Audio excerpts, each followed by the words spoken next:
Hey guys, Tyler here from GarageWarrior.com, and I am super excited today to have on the call John Rowley. How's it going, John?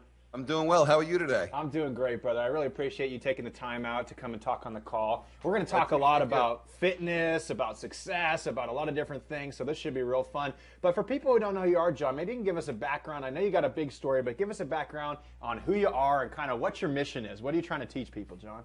Well, really what my mission is connecting the dots between physical, mental, and spiritual health and fitness. That's kind of my mission.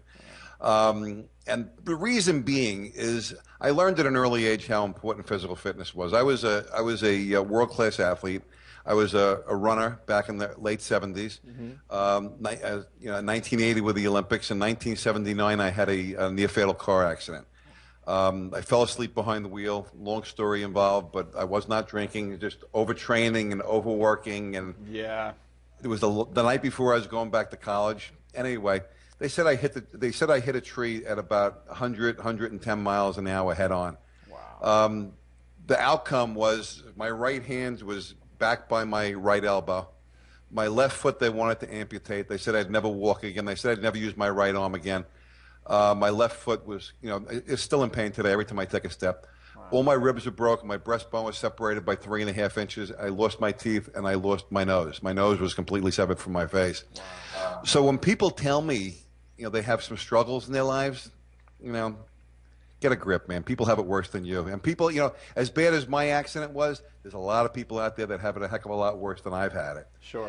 So I found out, I really realized at 19 years old how important your physical body was. It was a long comeback trail, and we can get into that some other time. But after some time, once I was rehabbed a bit, my father had a custom-made walker for me, and he got me a job as a janitor in a Brooklyn school. So I was able to work nights. I didn't look so great, so I worked at nights cleaning classrooms. And at the same time, rehab back then wasn't what it is today. So I was going to an old dungeon of a gym to do my own rehab, strengthening my body and giving myself greater movement in my arm. I still don't have full movement of my right arm. But anyway, that gym happened to be the gym where Pumping Iron was filmed, where Lou Ferrigno had trained, and Dennis Tenorino, and all these famous athletes of the day.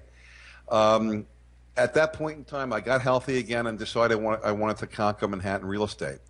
So I wanted to go from being a janitor to being a executive in Manhattan real estate, and there is a thing called ignorance is bliss. I was very blissed because I had no idea what I was going up against. But I interviewed at over 300 companies on Madison Avenue, finally found one foolish enough to hire me.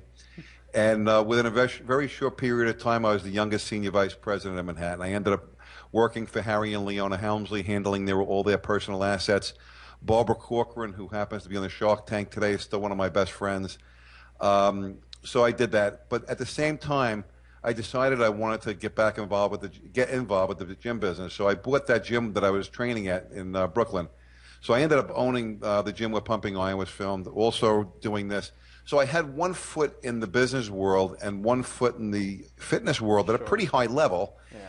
And because of that, I saw the dysfunction in both. And what I mean is, in the business world, I saw guys that graduated from Harvard, Wharton, or Yale. They were raised on Park Avenue and Beekman Place. They had incredible social connections. They had a great education. Yet they ended up working for me. Right. My father was a janitor. My grandfather was a janitor. Certainly wasn't my social skills. Certainly wasn't my education, because I never graduated college. And what it was is I was willing to work hard. And because I stayed physically fit, I was physically fit, but I was also mentally aware. And I was able to utilize the resources that God had given me effectively for a 16 or 18-hour day. Whereas the other guys who may have had better giftings than me or better education, they ran out of gas, by 10 or 11 o'clock in the morning. So it didn't make any difference that they were more qualified. They didn't use what they had. Right. Right. If that makes any sense. Yeah, and what's interesting about that, John, is like I always try to tie, the physical adversity from a challenging workout into real life. Like, how do we overcome those adversities? And by training, by going into the gym and working out hard, we do train that daily life. And I'm the same exact way in terms of, like, I will outwork anybody. And I believe that fitness component really, really, really plays a huge role in that. So it's fantastic that you brought that up. So now you're, we'll rewind a little bit. So now you're this senior vice president or whatever of a real estate firm. How did you get involved in the fitness industry? Well, I was working at it. I was working at the gym, and then in this business. But then when I got into Manhattan, I kind of stopped working out in Brooklyn. But one day we ended up cutting through Brooklyn. It's a long story, but I ended up visiting the gym. Saw the owner of the gym, and when I was leaving, I think he realized that I was pretty successful, and he goes, "Do you want to buy the gym?" That was So it. he threw a number out at me, and I came back with a number about half of that, and he said no. But I had a feeling by the time I reached my car, he'd say yes. So I kind of said, "Okay, good, have a good day." And sure enough, he came running out. And I learned something real quick, though. You never go into another man's business, even though I loved working out. you it was a totally new business, and I learned a lot. And I did like it, and I cherished the memories of owning the gym. But that's kind of how I got involved with it. But what I did is like everything in what I do, I find out who's the most successful in that business, and I sort them out. Steve Weinberger and Bev Francis probably owned the most successful gym in New York at the time and still do. And so I reached out to Steve. Him and I ended up becoming partners. And I knew Steve and Bev because I had worked out at their gym when they first opened. We ended up becoming partners in a bodybuilding show called the Brooklyn Classic. But very quickly, within 2 months of being in the gym business, I was expediting the Mr. Olympia show as one of the officials for the International Federation of Bodybuilders and the National Physique Committee. I was a promoter from them. So within probably 30 to 60 days of owning the gym, I was deeply entrenched in the pro bodybuilding thing, which then got me involved with the magazines. And, I've got, this is, late 80s, mid to late 80s. I've got friends from back then still today, whether it be Lou Ferrigno or, well, Dennis Tenorino passed away, or